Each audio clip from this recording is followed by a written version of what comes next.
नमस्कार। आज के भौतिक विज्ञान शिक्षण में मैं दौलत सिंह गुसाई, प्रवक्ता, विद्यालयी शिक्षा उत्तराखंड, आपका स्वागत करता हूँ। आज हम कक्षा 12 विषय भौतिकी भाग 1 अध्याय 1 वैद्युत आवेश तथा क्षेत्र पर चर्चा करेंगे। आज के चर्चा के बिंदु में अभ्यास प्रश्न। हमारे जो पूर्व शिक्षण में हमने अध्याय 1 के भौतिक सिद्धांतों, नियमों, परिकल्पनाओं एवं सूत्रों का अध्ययन किया। उससे संबंधित प्रश्नावली को यहाँ पर हम हल करेंगे, सीखेंगे आंकिक प्रश्नों को किस प्रकार से हम हल करते हैं। तो चलिए पहले प्रश्न को हम यहाँ पे देख लें। वायु में एक दूसरे से 30 सेंटीमीटर दूरी पर रखे दो आवेशित गोलों पर क्रमशः 2 × 10⁻7 कूलाम तथा 3 × 10⁻7 कूलाम आवेश है, उनके बीच कितना बल है। तो ये आंकिक प्रश्न आप यहाँ पे देख रहे हैं, अभ्यास के प्रश्न। यहाँ पे सबसे पहले आपने क्या करना है, यहाँ पर आप जो है जो मान आपको दिए उनको आप जो है हाईलाइट या लाइन कर सकते हैं। जैसे यहाँ पे 30 सेंटीमीटर जो है दूरी दी हुई है, उसको हमने हाईलाइट कर लिया या अंडरलाइन कर लेंगे। और 2 × 10⁻7 कूलाम तथा 3 × 10⁻7 कूलाम आवेश, दो आवेश दिए हुए हैं और हमें ज्ञात क्या करना है, उनके बीच बल। तो किस तरीके से हम निकालेंगे, आप समझ गए होंगे कौन सा सूत्र लगेगा। हल यहाँ पे हम करेंगे। तो यहाँ पे हमारे पास सबसे पहले गोलों पर दिया गया आवेश जो है हम लिख लेते हैं। एक पहले आवेश को हमने दिखाया Q1 से और दूसरे आवेश को दिखाया हमने Q2 से। तो Q1 का मान आपको दिया है 2 × 10⁻7 कूलाम और Q2 का मान दिया है 3 × 10⁻7 कूलाम। यहाँ पे हमारे पास उसके बाद हमें दिया दोनों के बीच की दूरी दी है, तो आवेशों के बीच की दूरी R बराबर 30 सेंटीमीटर। लेकिन हमें MKS पद्धति में, SI पद्धति में हमें इसके मान को बदलना है सेंटीमीटर में, इसको हम मीटर में लिखेंगे। तो क्या होगा इसमें मीटर में 0.3 मीटर। इसको हम जो है 100 से डिवाइड करेंगे तो ये जो है 0.3 मीटर हमारा जो है बीच की दूरी आ जाएगी। यहाँ पर हमारे पास दो बिंदु आवेश, आप जो है डायग्राम से भी आप थोड़ा सा इसको जो है कॉन्सेप्ट को क्लियर कर सकते हैं। यहाँ पे जो है आपके पास दो आवेश दिए हुए, एक Q1 दूसरा आवेश Q2, इनके बीच की दूरी हमें दी हुई है R और पूछा इनके बीच लगने वाला बल। तो हमने अध्याय 1 में जाना कि दो बिंदु आवेशों के बीच लगने वाला बल, जो कूलाम ने नियम दिया था, उनके बीच लगने वाला आकर्षण बल लगेगा या प्रतिकर्षण बल लगेगा उन दोनों के आवेशों के परिमाणों के गुणनफल के अनुक्रमानुपाती तथा उनके बीच की दूरी के वर्ग के व्युत्क्रमानुपाती होता है, ये हमने जाना। तो यहाँ पे हम लगाएंगे कूलाम के नियम से।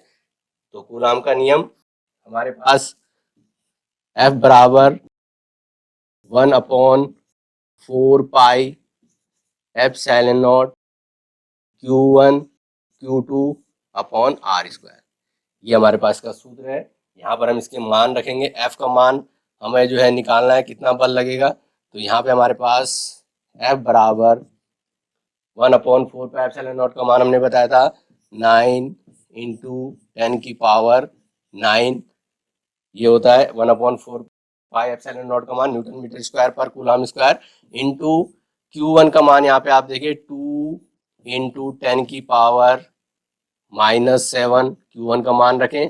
Q2 का मान करेंगे तो Q2 का मान है 3 × 10⁻7 कूलाम। ये हमने इनका मान रखा। अपॉन में जो है हमारे पास R² है, तो R² का मान हमारे पास है 0.3 × 0.3 स्क्वायर हमारे पास है, तो हम इसको दो बार गुणा करके लिख लेते हैं 0.3 × 0.3। यहाँ 3 9 हो जाएगा, ये कैंसिल हो जाएगा। यहाँ जो है 0.1 से यहाँ पे आप जो है 0.1 हटाओ, ऊपर लगाओ 10, इसका भी 0.1 हटाएंगे तो ये हो जाएगा 10। नीचे के दोनों पॉइंट हमने हटा दिए, दशमलव हटाया नीचे से, तो यहाँ पे हमारे 10 हो जाएंगे। तो यहाँ पे हमने जो है 3 × 9 इसको कैंसिल किया यहाँ पे। अब यहाँ पे हम देख लें इसका जो है 2 × 3 कितना हो जाएगा 6। 2 × 3 हमारे पास आया 6। 10 की पावर को आप कैलकुलेट कर लें, प्लस वाली जो है ऐड होंगी और माइनस वाली सब्ट्रैक्ट घटा देंगे उन्हें। तो यहाँ पे आप देखिए 10 की पावर, यहाँ पे 10 × 10, यहाँ पे 1 1 आप पावर कर ले तो 9 और 1 10 और 1 11। तो यहाँ पे प्लस में जो है 11 हो रही है और माइनस में 7, -7 जो है 14 हो जाएगी, -14, 11 -14। तो यहाँ पे हमारे पास जो है, यहाँ पे हमारे पास आया 11 और -14 करेंगे तो यहाँ पे हमारे पास ये आ जाएगा -3। तो यहाँ पे हमने जो किया 10 की पावर 9 और ये जो पावर थी 10 की पावर -7 हमारी जो है 14 हो गई थी 10 की पावर, और ये जो है 10 की पावर 1 और 1 2 हो जाएगी, 9 और 2 हमारी 11 हुई। 11 -14 करेंगे तो ये हमारे पास आ रहा है 10 की पावर -3। तो 6 इंटू 10 की पावर -3 न्यूटन, ये हमारा इसका आंसर आता है। तो इस तरीके से आपने इसमें करना था। ये जो हमारे पास आप देखोगे Q1 जो चार्ज है और ये जो Q2 चार्ज है, दोनों पॉजिटिव चार्ज है, इनके आवेश चिन्ह कोई नहीं दिया तो ये हमारा धनात्मक हो जाएगा। और धनात्मक आवेश जो है कैसा बल लगाते हैं, हमने बताया था समान आवेश एक दूसरे पर प्रतिकर्षण बल लगाते हैं। तो यहाँ पे हम जो है लिख सकते हैं इनके बीच का जो है प्रकृति हम बता ले, तो ये जो बल लगेगा इनके बीच प्रतिकर्षण बल। तो ये दो बिंदु आवेश थे, उनके बीच लगने वाला बल हमें निकालना था। तो ये इसका आंसर आ जाएगा 6 इंटू 10 की पावर -3 न्यूटन। इस तरीके से हमने पहला क्वेश्चन किया। अगला क्वेश्चन हम देख लें। 4 गुणा के 10 की घात ऋण 9 कूलाम मीटर द्विध्रुव आघूर्ण का कोई वैद्युत द्विध्रुव 5 गुणा के 10 की घात 4 न्यूटन प्रति कूलाम परिमाण के किसी एक समान विद्युत क्षेत्र में की दिशा से 30 अंश पर संरेखित है। द्विध्रुव पर कार्यरत बल आघूर्ण का परिमाण परिकलित कीजिए। हमें बल आघूर्ण निकालना है यहाँ पे, तो सबसे पहले हम अंडरलाइन कर लेते हैं। 4 गुणा के 10 की घात ऋण 9 कूलाम मीटर हमें द्विध्रुव आघूर्ण दिया हुआ है। तो यहाँ पे हमारे पास और वैद्युत द्विध्रुव जो है वैद्युत क्षेत्र में जो रखा हुआ है उसका जो मान है 5 गुणा के 10 की घात 4 न्यूटन प्रति कूलाम, और दिशा दे रखी है, दिशा से 30 अंश कोण पर रखा गया है, और द्विध्रुव पर कार्यरत बल आघूर्ण का परिमाण परिकलित कीजिए। तो ये वैद्युत क्षेत्र की दिशा से 30 अंश का कोण बनाते हुए रखा गया है। तो इसका हल देख लें हम किस तरीके से हम इसको हल करेंगे। सूत्र आपको ध्यान आ गया होगा कि हमने जो है बताया इस अध्याय में हमने पढ़ा है, तो उनके सूत्रों पर आधारित हम अभ्यास के प्रश्नों को हल कर रहे हैं। तो यहाँ पे हमारे पास जो दिया है सबसे पहले द्विध्रुव आघूर्ण P बराबर 4 इंटू 10 की पावर -9 कूलाम मीटर, ये हमारे पास दिया हुआ है वैद्युत द्विध्रुव आघूर्ण। यहाँ पे आप देख रहे हैं, तो इसको हमने P से दिखाना है, तो ये P से प्रदर्शित करते हैं हमने लिख दिया। जो हमें दिए हुए मान है सबसे पहले हम उनको लिख लेते हैं, तो हमारा जो सवाल है आसान हो जाता है। तो आपको जो है सूत्र भी याद आ जाएगा किस तरीके से आपको करना है। दूसरा वैद्युत क्षेत्र हमें दिया हुआ है E बराबर 5 इंटू 10 की पावर 4 न्यूटन पर कूलाम, और थीटा बराबर दिया है 30 अंश। ये आपके उनके बीच जो वैद्युत द्विध्रुव जो रखा हुआ है वैद्युत क्षेत्र में, तो वो थीटा कोण 30 अंश का दिया हुआ है। तो ये मान दिए हुए हमें निकालना है, उस पर कार्यरत बल आघूर्ण। बल आघूर्ण को हम किससे दिखाते हैं, टॉ से। तो द्विध्रुव पर आघूर्ण, यहाँ पे हमारे पास टॉ बराबर जो सूत्र होता है पी ई साइन थीटा, ये हमारे पास इसका सूत्र आता है टॉ बराबर पी साइन थीटा। सही कहा। तो पी भी हमें देखो दिया हुआ था सूत्र में, ई दिया हुआ है, थीटा दिया है। यहाँ पे हमारे पास हमें बल आघूर्ण निकालना है, तो टॉ बराबर पी ई साइन थीटा से यहाँ पे हम मान रख दें। पी का मान हमारे पास है 4 इंटू 10 की पावर -9 कूलाम मीटर। ई का मान हमारे पास दिया है 5 इंटू 10 की पावर 4 न्यूटन पर कूलाम। साइन थीटा, थीटा की जगह कितना दिया है 30 अंश। साइन 30 अंश का जानते हैं मान आप, कितना होता है साइन 30 का 1/2 होता है। यहाँ पे हम इसको मल्टीप्लाई कर ले, 5 इंटू 4 20 इंटू 10 की पावर 9 में से 4 को माइनस कर लें, -5 माइनस का बचेगा। यहाँ पे जो है 9 माइनस में पड़ा तो 9 -4 को करेंगे तो 5 आएगा। साइन 30 का मान कितना होता है 1/2।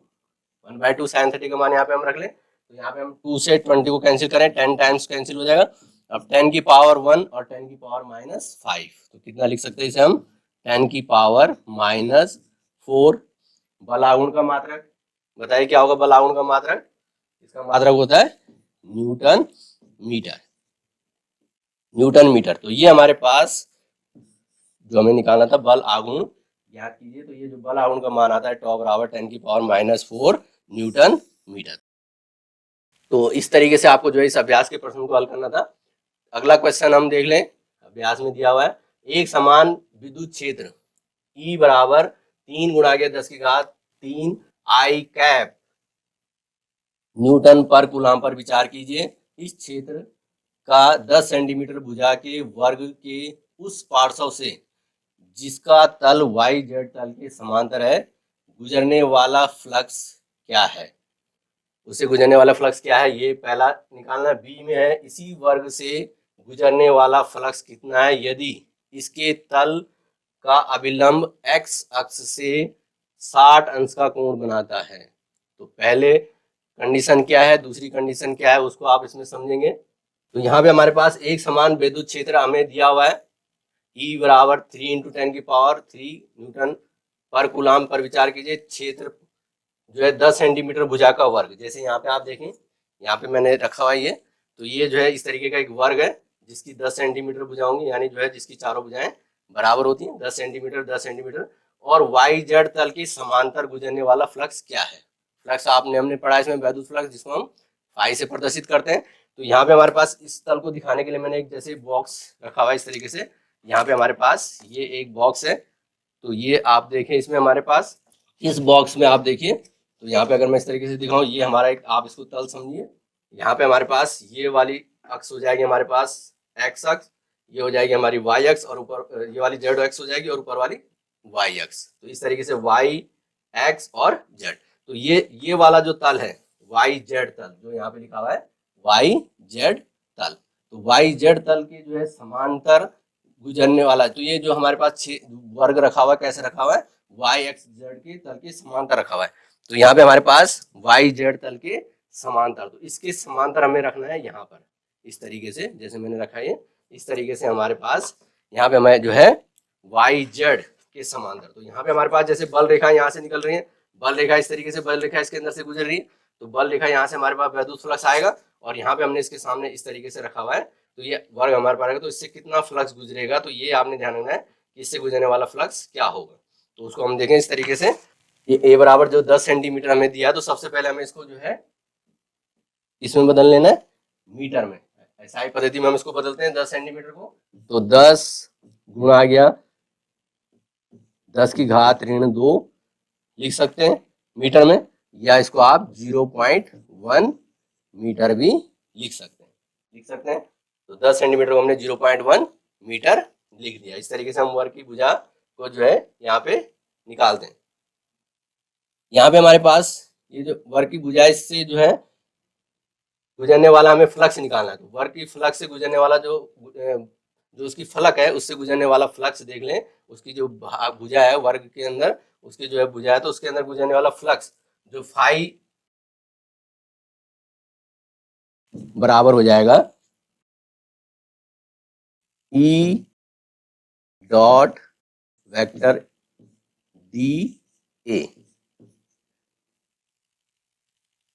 तो यहाँ पे हमारे पास ये हम इसको ले सकते हैं ई डॉट डी ए। तो ये हमारा वैद्युत फ्लक्स आता है फाई बराबर वेक्टर ई डॉट डी। हमने पढ़ा है इससे पूर्व शिक्षण में, हमने जाना है कि जो है वैद्युत फ्लक्स को हम निकालते हैं जो स्केलर गुणन होता है विद्युत क्षेत्र का और सदिश क्षेत्रफल अवयव का, तो ई डॉट डी है। तो डी हमारा क्या है, क्षेत्रफल है। तो हमें जो है क्या करना पड़ेगा, जो वर्ग दिया है पहले उसका क्षेत्रफल निकालना पड़ेगा।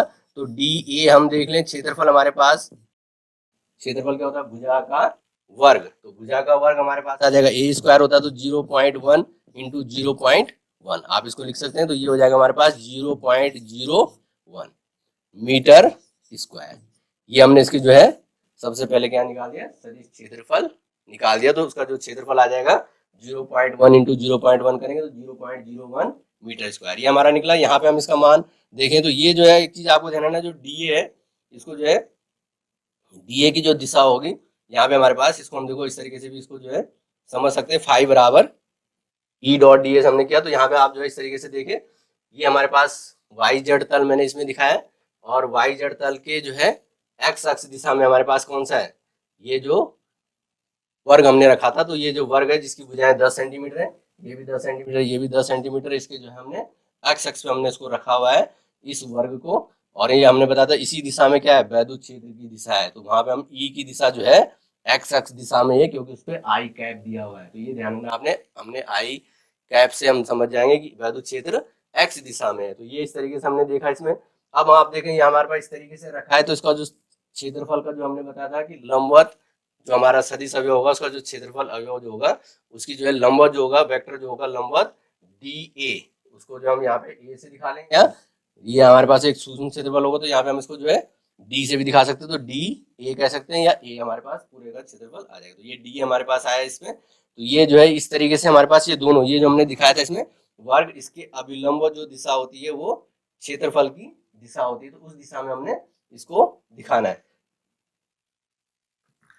तो इसके जो क्षेत्र, इसकी जो लंबवत अभिलंब जो दिशा होती है उसको हमारी वो दिशा ही जो है क्या कहलाती है, क्षेत्रफल अवयव की दिशा कहलाती है। तो ये इस तरीके से, और उसी की दिशा में हमने ए को दिखाया है, उसी दिशा में ई को दिखाया है। तो यहाँ पे आप देख पा रहे होंगे कि जो है ई और डी ए दोनों की जो दिशा है एक सेम डायरेक्शन में, तो ये थीटा बराबर यहाँ पे आप देख रहे होंगे 0 हो रहा है। इसकी जरूरत हमें पड़ेगी नहीं, क्योंकि हमें जो है यहाँ पे ध्यान रखना है कि उसी डायरेक्शन में, तो आई डी ए के साथ भी आप क्या लगाएंगे, कैप लगाएंगे। तो यहाँ पे हमारे पास जो डी ए का मान हमारे पास आया था उसको आप 0.01 हमने निकाला था, उसको आई कैप लिख सकते हैं मीटर स्क्वायर, क्योंकि डी ए भी हमारे पास उसी दिशा में जिस दिशा में ई है।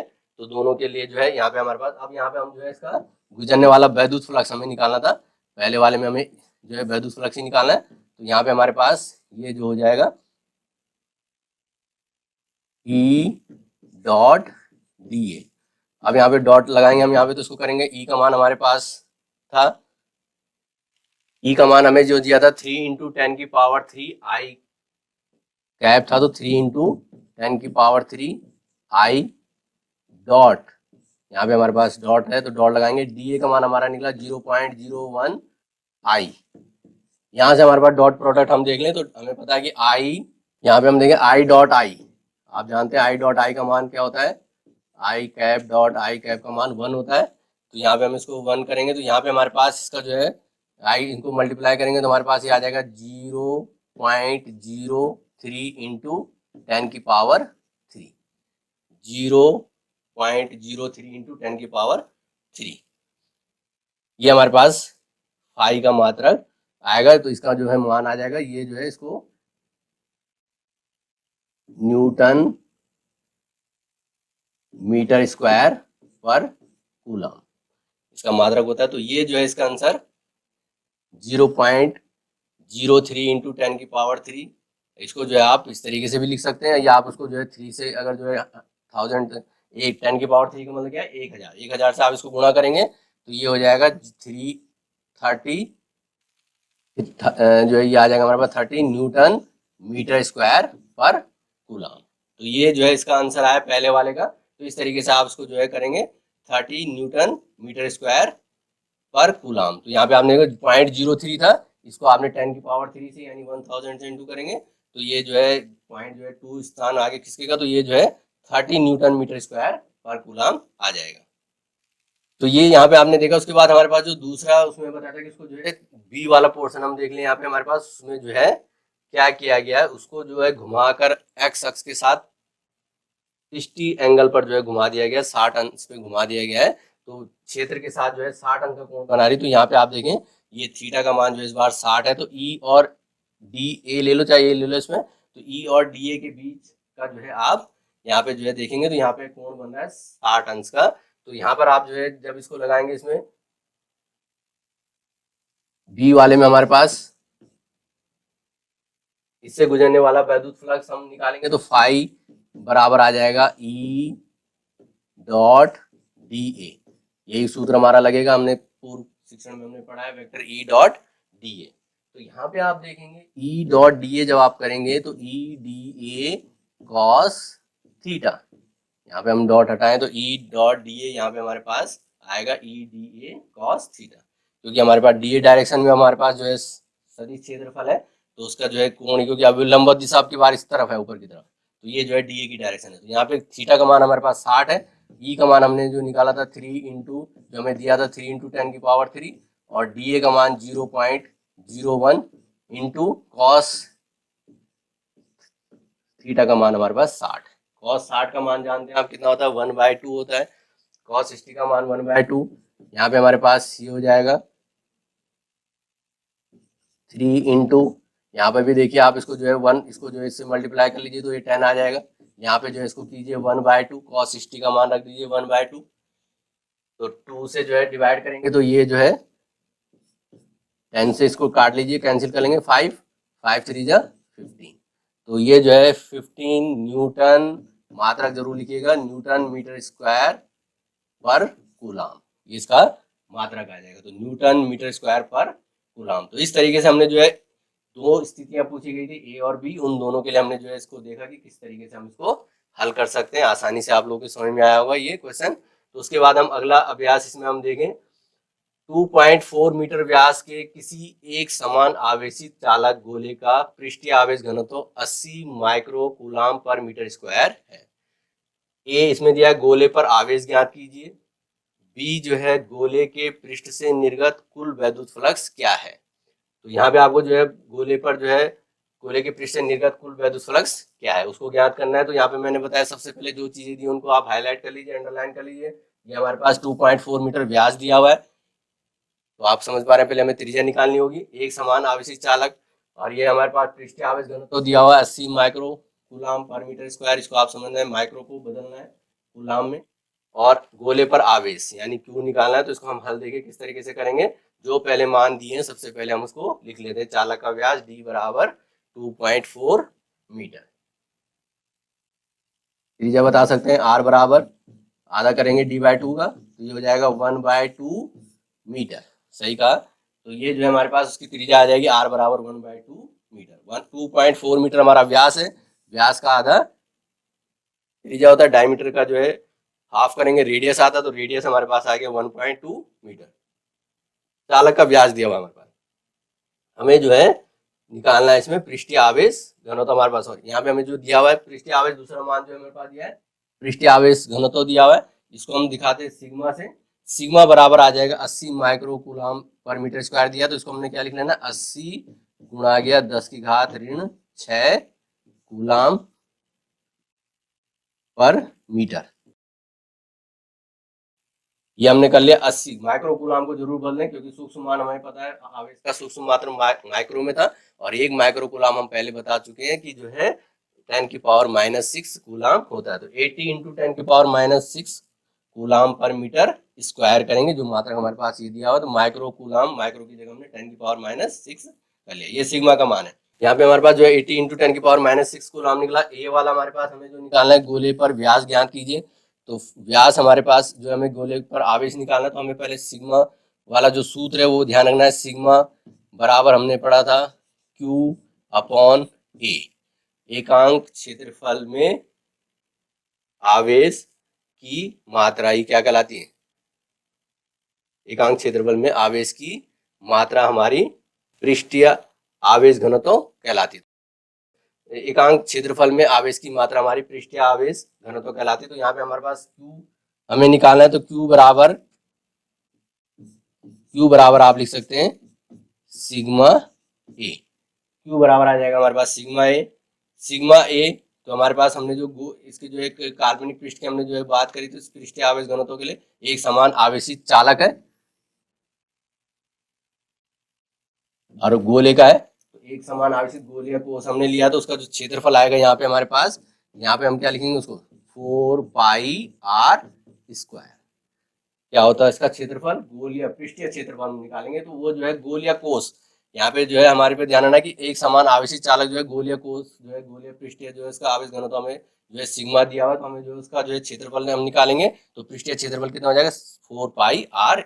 सिग्मा का हम गुणा कर लेंगे, इसी से हमारे पास जो है Q का मान निकलेगा। तो Q बराबर हमारे पास आ जाएगा सिग्मा का मान था हमारे पास 80 गुणा गया 10⁻⁶ गुणा गया 4 पाई का मान हमारे पास होता है 3.14 r² का हमारे पास जो है r² करेंगे, तो यानी 1.2 × 1.2 दो बार मल्टीप्लाई कर लेंगे तो स्क्वायर निकल जाएगा। r² हमें निकालना, तो 1.2 × 1.2। यहाँ पे हमारे पास इसको हम जो है मल्टीप्लाई करें 80 × 10⁻⁻6, ये होता है हमारे पास, इसको मल्टीप्लाई करेंगे 4 × 3.14 12.56 1.2 को 1.44, तो यहाँ पे जो है इसका मान आ जाएगा 1446.9 × 10⁻⁻6। तो इसको जो है आप यहाँ पे लिख सकते हैं 1.45। अगर हम दशमलव के 3 स्थान तक यहाँ पे जो है यहाँ पे सबसे शुरू में लिया है पॉइंट को, तो 10 की पावर में जो है +3 कर देंगे। लेफ्ट साइड जाने पे बाएं तरफ हमारे पास हम जा रहे हैं, दशमलव के बाएं तरफ हम जाते हैं तो +3 कर देते हैं, दाएं तरफ जाने पर हम माइनस करते हैं। तो यहाँ पे आप देखो दशमलव के हम 3 स्थान आ रहे हैं तो उसमें +6 करेंगे, +3 करेंगे तो 10 की पावर में -6 में +3 करने पर बचेगा कितना, -3। तो 1.45 इंटू 10 की पावर -3 कूलाम, ये इसका आंसर आ जाएगा। हमारे पास आवेश आ जाएगा 1.45 इंटू 10 की पावर -3 कूलाम, या आप मिली कूलाम में भी इसको आप लिख सकते हैं, या इतना भी आप इसका आंसर लिख सकते हैं 1.45 इंटू 10 की पावर -3 कूलाम। तो ये हमारे पास ये वाला हमने जो है पहला वाला जो है गोले का आवेश ज्ञात करना था, ये हमने ज्ञात किया। बी हमें निकालना गोले के पृष्ठ से निर्गत कुल वैद्युत फ्लक्स। तो कुल वैद्युत फ्लक्स हमारे पास आ जाएगा, उसको हम देखें।